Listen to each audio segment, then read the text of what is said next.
Could this be the best scraper or craft knife that money can buy?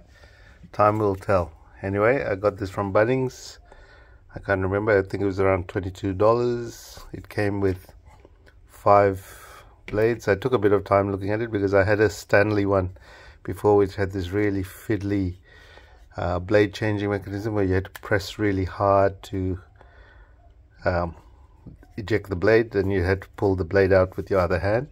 This one here is a dual craft knife scraper, and it's pretty easy to operate so far. You just hold the silver button down and push it out. You can get the blade out a little ways or fully extend it, and if you press the button and push it forward, it becomes a scraper.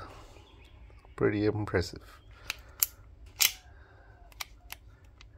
And it's I think it's plastic, but it's got a good solid feel to it. It's made by Toughbuilt. And to change the blades, I think the instructions say you have to it's a paint can opener. And to change the blade, knife must be in the utility position, and you press the button on the top, this yellow button, and pull the blade out manually. So there you have it, with a lifetime warranty as well. Thanks for watching.